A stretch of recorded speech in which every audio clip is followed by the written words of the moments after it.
أهلا بيك في الجولة السابعة في دوري روشن، الجولة اللي قاعدة تبدأ بداية قوية جدا ومشتعلة تجمع ما بين الليث نادي الشباب والعالمي نادي النصر في ديربي تكسير العظام، في ديربي يجمع ما بين صاحب المركز الثالث والرابع النصر، صاحب المركز الثالث ب 14 نقطة من 4 فوز وتعادلين، أما الليث اللي بيأتي 12 نقطة من أصل 4 انتصارات وهزيمتين، النصر اللي تعادل أمام الأهلي والرائد، أما الشباب اللي سقط سقوط مدوي وعنيف أمام الاتفاق وأمام ضمك في آخر لقاء له. هل يرجع مرة ثانية الشباب ويصح ويعمل عملية الريمونتادا أمام النصر أم تستمر السيطرة النصراوية على اللقاءات اللي بتجمع ما بين الشباب والنصر؟ في كوكبة من النجوم راح تتقابل في هذه المباراة يأتي على رأسها الدون كريستيانو رونالدو ساديو ماني وتاليسكا، أما على الجانب الآخر أنت قاعد تتكلم عن جوانكا والمبدع كراسكو والجلاد عبد الرزاق حمد الله، أما الشباب واللي قاعد يواجه بعض الغيابات المؤثرة إلى حد ما واللي ممكن تفرق مع الشباب بسبب غياب أهم عنصر في الفريق. تعالوا ننزل أرض الميدان، ولكن يا صديقي أولا صلي على النبي، ثانيا اضغط لايك اشترك في القناة لو ما كنت مشترك،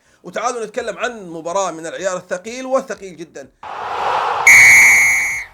اهلا بكم في ارض الملعب، اهلا بكم في الميدان، اهلا بكم في ارض المعركه، واللي راح تجمع ما بين الليث والعالمي في لقاء قوي جدا راح يعيد تصحيح مسيره النصر او ينهي مسيره النصر مبكرا ويجعل النصر في ورطه كبيره جدا بسبب السيطره الهلاليه القويه جدا، 6 انتصارات ب 18 نقطه كلها حصل فيها على الفول مارك. سيبك من الهلال وتعالى نتكلم عن النصر والشباب في ارض الميدان. النصر اللي قاعد يمتلك قوه كبيره جدا وممتازه على مستوى خط الهجوم، النصر اللي مشاكله موجوده عند الاظهره الى حد ما وما بين تفاهم الدفاع، اما لو انتقلنا للشباب واللي عنده وسط ملعب محترم ومحترم جدا واللي بيمتلك فيه جوانكا وماجد كامبا ومعاهم بوفانتورا اللي قاعدين يقدموا مستوى ثابت الى حد كبير، اي نعم كان عندهم مشكله كبيره جدا مواجهه الضمك واللي كانت واضحه جدا في عمليه السيطره وعمليه الربط ما بين الخطوط، واللي كان واضح جدا ان فعلا كوزمين كونترا هو مدرب مميز جدا في عمليه تكسير الخطوط اللي بيمتلكها اي فريق ايا كان، وشفنا تجربته اللي كانت مع الاتحاد. اما النصر اللي قاعد يعيش بعض المشكلات على مستوى الاظهره واللي الى الان مش قادر يتعامل معها النصر، سلطان الغنام ما شاء الله علامه فارقه ورقم ثابت وكبير جدا مع النصر، للاسف يغيب عن هذا اللقاء لياتي بدلا منه نواف بوشل ليكون بديلا لسلطان الغنام، ولكن النصر قاعد يواجه مشكله اخرى على مستوى الظهير الايسر،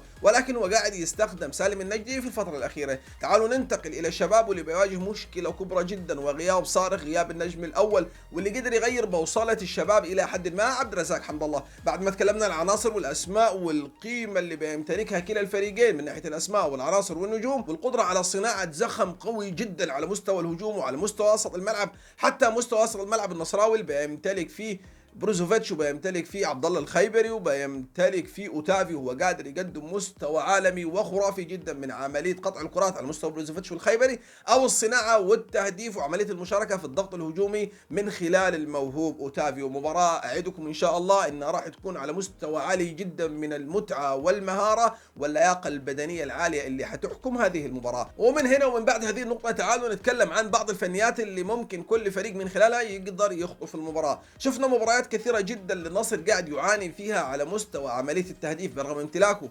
لتاليسكا ورغم امتلاكه لساديو ماني وأوتافيو ومعاهم الدون كريستيانو رونالدو، أما الشباب في فترته الأخيرة واللي قاعد يقدم مستواه الأسوأ من ناحية التهديف، ابتدت البوصلة إلى حد ما تتغير بوجود عبد الرزاق حمد الله. عبد الرزاق حمد الله إلى الآن نسبة مشاركته مع الشباب 50-50، ممكن يشارك ممكن لا يشارك، فإلى الآن ما فيش خبر مؤكد عن جاهزيته أو عدم جاهزيته بسبب إصابته الأخيرة اللي كانت مع الشباب. النصر قادر انه يرفع رتم وايقاع المباراه من خلال الاطراف اللي بيمتلكها في ارض الميدان، تاليسكا وساديو ماني قادرين انهم يفرقوا لو كانوا في يومهم، تاليسكا هو بيكون دائما او في كثير من المباريات مفتاح النصر الناجح واللي من خلاله بتفك كل لوغاريتمات المباريات، اما ساديو ماني واللي من بعد الميركاتو قاعد يخلي كل نصراوي يندم على مطالبه باستبعاد هذا اللاعب واللي قاعد يصالح جماهير نادي النصر واللي دخل قلوب النصراويه من البوابه الكبرى، اللي قادر يقتل كل المساحات اللي بيتركها الشباب في بعض مشكلاته. ده حينقلني الى مشكلات الشباب واللي كانت موجوده في امام مباراه ضمك وحتى امام مباراه الاتفاق. دائما الشباب عنده القدره على الدفاع، عنده القدره على قطع الكرات،